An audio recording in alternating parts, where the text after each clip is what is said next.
नमस्कार, मैं मनीष और आप देख रहे हैं लेटेस्ट न्यूज़ बिहार।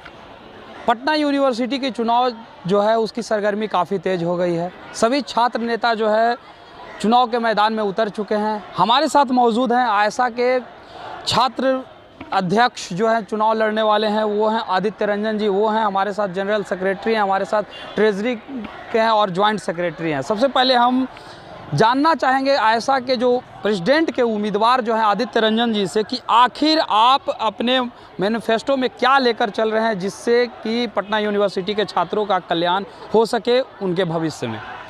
हमारा जो मुद्दा है इस छात्र संघ चुनाव का वो है पटना यूनिवर्सिटी को सेंट्रल यूनिवर्सिटी बनाने के लिए संघर्ष करना। छात्र संघ में आने के बाद सेंट्रल लाइब्रेरी को 24/7 खुलवाना, अच्छी प्रयोगशाला हो, कैंटीन हो, अच्छी मेस की व्यवस्था हो, इसके लिए लड़ाई लड़ना, आंदोलन करना।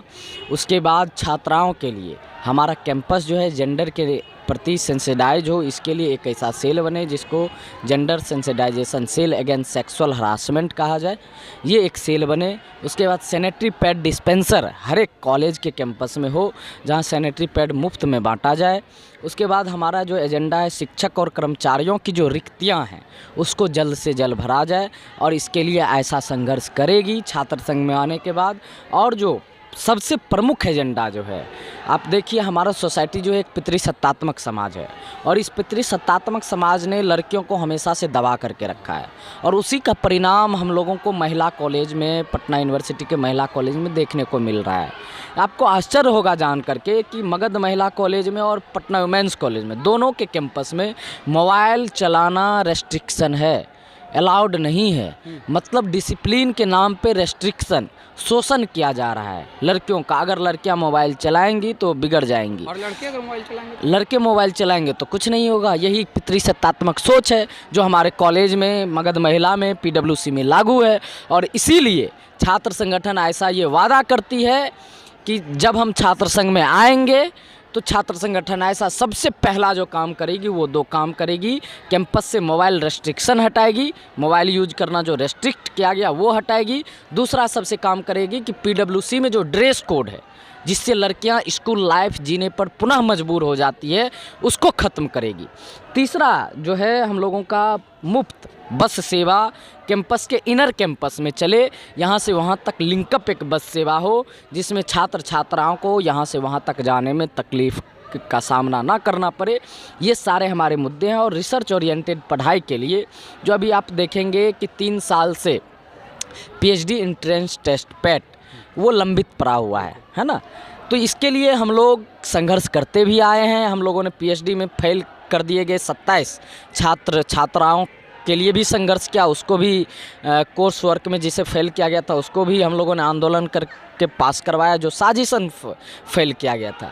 उसके बाद हम लोग PhD एंट्रेंस टेस्ट जो 3 साल से लंबित पड़ी हुई है, अगर हम छात्र संघ में आते हैं तो इसको रेगुलर करवाएंगे, नियमित रूप से PhD एंट्रेंस टेस्ट होगी। और हमने बताया कि पटना यूनिवर्सिटी सेंट्रल यूनिवर्सिटी अगर बनता है हम लोग इसके लिए संघर्ष करेंगे ही। और छात्रों से भी अपील करेंगे कि जब हम इसमें छात्र संघ में आने के बाद इसके लिए संघर्ष करें तो आप आ करके हमारे साथ शामिल हो। और पटना यूनिवर्सिटी के सेंट्रल यूनिवर्सिटी बनने के बहुत सारे फ़ायदे हैं। पहला फ़ायदा होगा कि कैंपस रेसिडेंशियल हो जाएगा, किसी भी छात्र छात्राओं को बाहर रहने की ज़रूरत नहीं पड़ेगी। दूसरा फ़ायदा, सबसे बड़ा फ़ायदा होगा कि प्रोफेसरों की कमी नहीं होगी, हर एक टॉपिक के लिए एक स्कॉलर होंगे। तो आप समझिए कि जो छात्र छात्राओं का जो एक मुद्दा है कि पटना यूनिवर्सिटी को सेंट्रल यूनिवर्सिटी अगर आप बनाते हैं तो हम लोगों को 65% मार्क्स मैक्सिमम पॉल साइंस में आ रहे हैं, क्या इस नाम पे आप सेंट्रल यूनिवर्सिटी बनाएंगे? तो हमारा जवाब एक ही है कि जब सेंट्रल यूनिवर्सिटी बनेगा तो हर एक टॉपिक के अपने अपने रिसर्च स्कॉलर होंगे जो आपको गहनता से, गंभीरता से उस टॉपिक को पढ़ाएंगे, जिसके कारण आपका नॉलेज जो बिल्डअप होगा वो एक विशाल नॉलेज बिल्डअप होगा और आपका जो मार्क्स है वो भी स्कोर करेगा। इसीलिए छात्र संघ ऐसा में छात्र संगठन ऐसा छात्र संघ में आने के बाद इन सारे मुद्दों पर काम करेगी, आंदोलन करेगी। और आप सब जानते हैं कि कैंपस में लड़ने भागने भिरने वाली, संघर्ष करने वाली पार्टी एक छात्र संगठन ऐसा ही रही है। चाहे वो बीएड फीस बढ़ोतरी का मामला हो, उस पर लड़ाई करना हो, लड़ाई लड़ना हो, उसके लिए हमने लड़ाई लड़ी। साइंस कॉलेज के हॉस्टल के फीस वृद्धि के मामले में हम लोग ने छात्रों के समर्थन में आंदोलन किया। शायद बीएन कॉलेज के हॉस्टल की फीस वृद्धि हुई तब आंदोलन किया। मगध महिला का जो नया हॉस्टल बना है उसका जो फीस वृद्धि हुआ उस पर आंदोलन किया। पीडब्ल्यूसी का हर एक साल जो सेमेस्टर का फीस 2000-3000 बढ़ते जा रहा है उस पर आंदोलन किया। ये सारे हमारे संघर्ष के नमूने हैं, संघर्ष के माइलस्टोन सेट किए हुए हैं। उसी आधार पर हम अपने मुद्दे पर छात्र संघ में आने के बाद ऑल इंडिया स्टूडेंट एसोसिएशन ये काम करेगी। ये एक महिला हैं आप, और महिला अगर छात्र राजनीति में उतरती है तो वाकई एक बहुत बड़ा संदेश जाता है पूरे देश को। तो आपसे ये जानना चाहेंगे कि आप जो है अभी आप ट्रेजर के रूप में आप उतरे हुई हैं, तो ये बताइए कि लगातार जो है आप लगे हुए हैं इस चीज़ के लेकर के। हमें ये बताइए कि आखिर पटना यूनिवर्सिटी के बहुत सारे कॉलेजेस में हैं कैंटीन नहीं है, तो आप अगर ट्रेजर पद पे जाइएगा तो फिर आप क्या कीजिएगा? देखिए, जहाँ तक अगर पटना यूनिवर्सिटी की कैंटीन की बात की जाए तो ज़रूर हम लोग का जब यूनियन में आएंगे तो उस पर शुरू से संघर्ष करते आ रहे हैं और आगे भी हम लोग संघर्ष करेंगे कि जो भी पुराने कैंटीन बंद हो, स्टूडेंट के लिए मतलब कम पैसे में यहाँ पे स्नैक्स की सुविधा उपलब्ध हो, लंच की सुविधा उपलब्ध हो, जैसे JNU DU वगैरह में उपलब्ध रहता है, वैसे हम लोग ज़रूर करेंगे। ये बताइए कि लगातार अगर देखा जाए तो अभी बीएड की जो फीस वृद्धि हुई है 18,000 से पहले 1,25,000 कर दी गई थी, उसके बाद फिर उसे कम करके 25,000 की गई। तो क्या इस तरीके का मनमानी को आप रोक पाएंगे इसके बाद? जी ज़रूर, हम लोग अगर यूनियन में आते हैं तो ज़रूर, जैसे पटना यूनिवर्सिटी का बीएड का फीस 1.5 लाख रुपया कर दिया गया था। पहले 1,800 रुपये फीस था, अभी 25,000। जब हम लोग यूनियन में आएंगे तो फिर 1,800 पर हम लोग लाएंगे। जहाँ तक लॉ कॉलेज की सीट कटौती की बात की जाए तो 300 के लगभग सीट था और अभी 180 या 120 के लगभग सीट कर दिया गया है।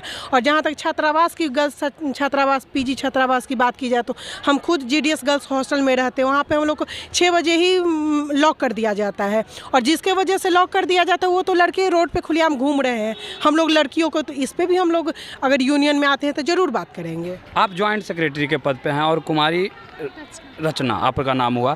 ये बताइए कि ज्वाइंट सेक्रेटरी पद पे आप जीते हैं तो किस प्रकार से काम कीजिएगा, क्योंकि अगर देखा जाए तो सबसे ज़्यादा लड़कियों को दबाया जाता है। अगर देखा जाए तो बहुत सारे सेंट्रल यूनिवर्सिटी में भी बहुत सारे बिहार के ऐसे सेंट्रल यूनिवर्सिटी हैं जहां 8 बजे के बाद जो है बंद कर दिए जाते हैं और सुबह 6 बजे के बाद जो है उनके हॉस्टल के दरवाजा वगैरह खुलता है। यानी बहुत सारे प्रोटोकॉल जो है लड़कियों को फॉलो करके चलना पड़ता है। तो आप अगर जीतती हैं तो फिर आप क्या कीजिएगा?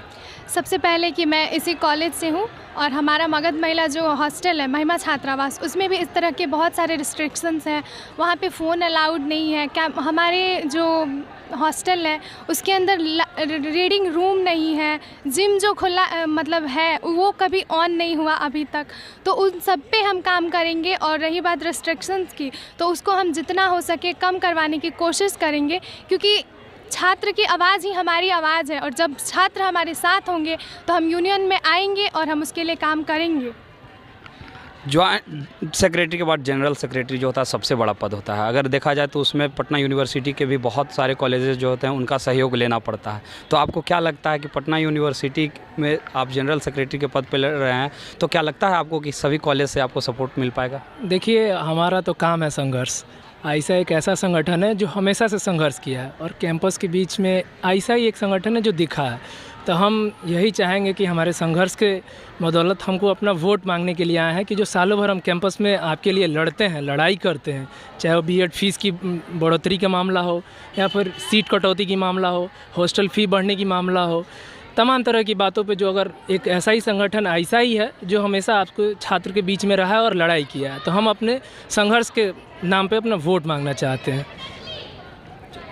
Thank you. तो ये थे छात्र नेता जो आयशा के हैं और ये सीधे तौर पे इनका कहना है कि हम चाहते हैं कि छात्र के जो मुद्दे को हमेशा से हम उठाते रहे हैं, इसी पे आज वोट मांगने आए हैं और इसी के बुनियाद पे हम चाहते हैं कि ये सभी लोग वोट करें और आगे चलकर हमें जिताएं, ताकि हम छात्रों के भविष्य के लिए और छात्रों के उत्थान के लिए हमेशा से बेहतर कार्य करते रहें। इस तरह के तमाम खबरों के लिए देखते रहें लेटेस्ट न्यूज़ बिहार। धन्यवाद।